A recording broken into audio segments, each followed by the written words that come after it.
Bismillahirrahmanirrahim. Assalamualaikum warahmatullahi wabarakatuh. Alhamdulillahirabbil alamin. Assalatu wassalamu ala asyrofil anbiya'i wal mursalin wa ala alihi wa sahbihi ajmain, amma ba'du.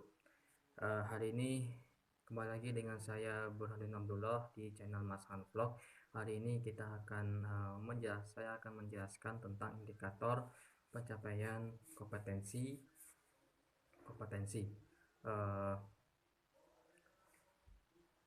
untuk memenuhi tugas telaah materi bahasa Arab Madrasah Aliyah.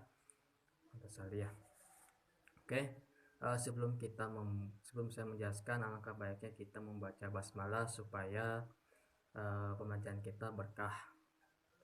Bismillahirrahmanirrahim. Oke, saya mulai. Pengertian dari indikator yaitu dalam bahasa Indonesianya, dalam kamus bahasa Indonesia, indikator adalah sesuatu yang dapat memberikan atau menjadi petunjuk atau keterangan. Jika dikaitkan dengan pembelajaran, indikator merupakan petunjuk bagi guru apakah hasil pembelajaran telah tuntas atau belum. Nah, sederhananya, indikator pencapaian kompetensi adalah garis-garis besar yang harus dicapai oleh siswa selama pembelajaran berlangsung. Nah, misalnya dalam satu pertemuan, siswa harus mampu menyebutkan nama-nama binatang melata. Maka pembelajaran dilaksanakan semata-mata agar siswa dapat menyebutkan nama-nama binatang melata itu. Ketika siswa sudah mampu menyebutkan nama-nama binatang melata, berarti pembelajaran telah tuntas.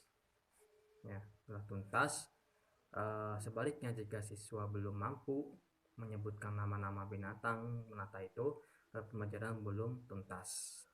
Nah, kemudian adalah syarat-syarat indikator. Nah, syarat-syarat yang harus dipenuhi, banyak orang yang menyarankan agar menggunakan metode SMART, ya. Spesifik, ya. Terus measurable, achievable, reality, and time. SMART. Ya, spesifik itu indikator yang dibuat haruslah berfokus pada satu kemampuan. Terus kalau measurable,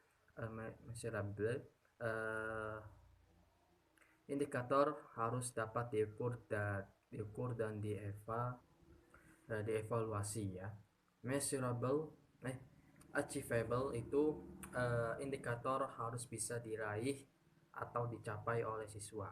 Nah, itu reality, indikator harus nyata dalam prosesnya.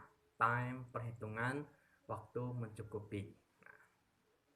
Nah, kemudian adalah jenis-jenis indikator. Nah, indikator itu berbagi menjadi 3.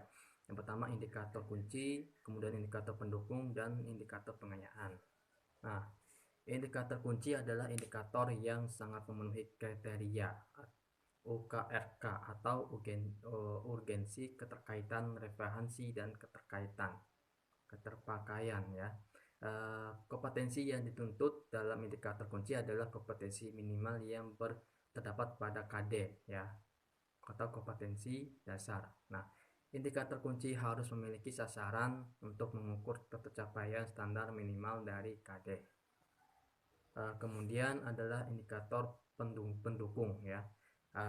Nah, pendukung ini bertujuan untuk membantu peserta didik memahami indikator kunci. Nah, indikator pendukung disebut juga indikator prasyarat, yang berarti kompetensi yang sebelumnya telah dipelajari peserta didik berkaitan dengan indikator kunci yang dipelajari. Nah, terus kemudian indikator pengayaan. Indikator pengayaan ini mempunyai tuntutan kompetensi yang melebihi dari tuntutan kompetensi dari standar minimal kompetensi dasar. Nah, kemudian ada perumusan indikator. Nah, yang pertama adalah indikator pencapaian kompetensi dirumuskan berdasarkan dari kompetensi dasar. Nah, terus penggunaan bahasa yang singkat, jelas, mudah dipahami, dan tidak bermakna ganda. Nah, Ketiga, menggunakan kata kerja operasional KKO yang dapat diukur. Dan yang keempat, hanya mengandung satu tindakan sehingga pengukuran mudah dan jelas. Yang kelima, memperhatikan karakteristik mata pelajaran, kompetensi peserta didik, lingkungan sekolah maupun luar sekolah. Nah, saya akan memberikan contoh indikator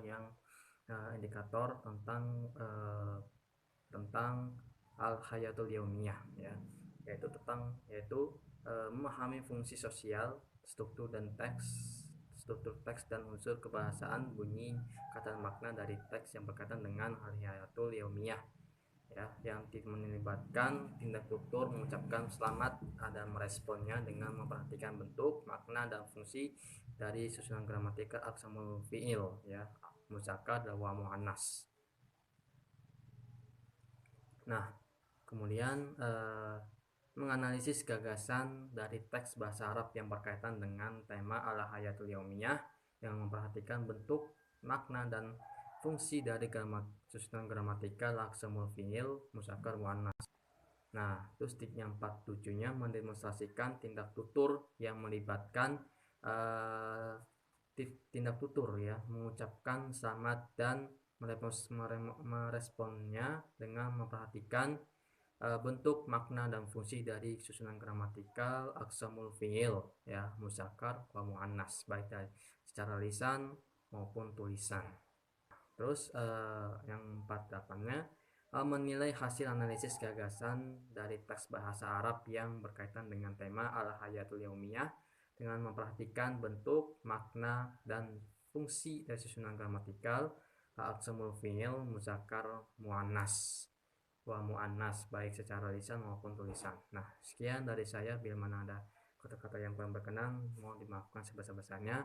Wassalamualaikum warahmatullahi wabarakatuh.